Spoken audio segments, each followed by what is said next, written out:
Lost canyon. Soledad ও lost ক্যানিয়নের cross street. দাঁড়িয়ে আছে সিগন্যাল পোস্ট। লাল, সবুজ, কমলা রঙের বিচ্ছুরিত আলো সময় নেই অসময় নেই লাফাচ্ছে, কখনো লাল, কখনো সবুজ, কখনো বা ফ্ল্যাশ।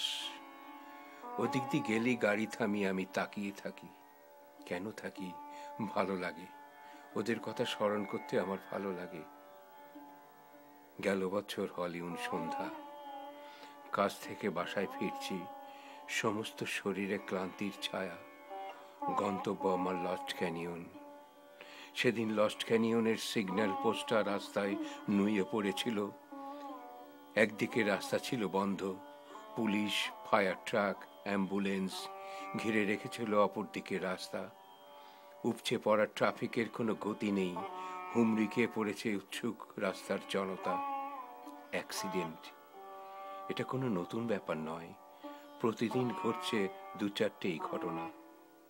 চোখ ফিরালাম রাস্তায়। কালো পাজরো জিপটা রাস্তার আকাশমুখী। একটু দূরেই নুয়ে পড়া লাইট পোস্টার নিচে তাকালাম। সাদা কাপড় দিয়ে ঢাকা তিনটি অসাড় দেহ। তখনও জানতাম ওরা আমার জন্য অপেক্ষা করছে। সে বিকাল থেকেই টেলিফোনের পর টেলিফোন, তাগাদার পর তাগাদা। কখন আসবে তুমি আব্বু? তুমি না আমাদের ভূতের কাপড় পরাবে? ক্যান্ডি আনতে ভুলে যেও না যেন। গাড়ি থামিয়ে বেহুশের মতো ছুটে গেলাম। আমার ধারণাটাই সত্য হয়ে গেল।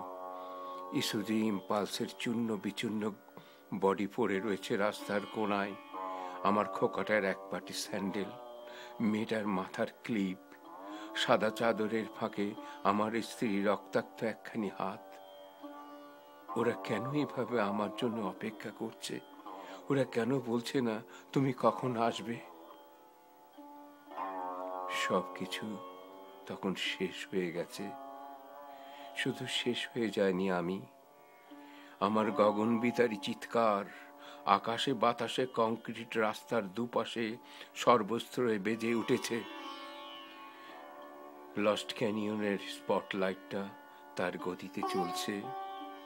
সবাই চলছে, শুধু আমি অপলোকে তাকি ওই লাইটটার দিকে। কখনো লাল, কখনো কমলা, কখনো সবুজ।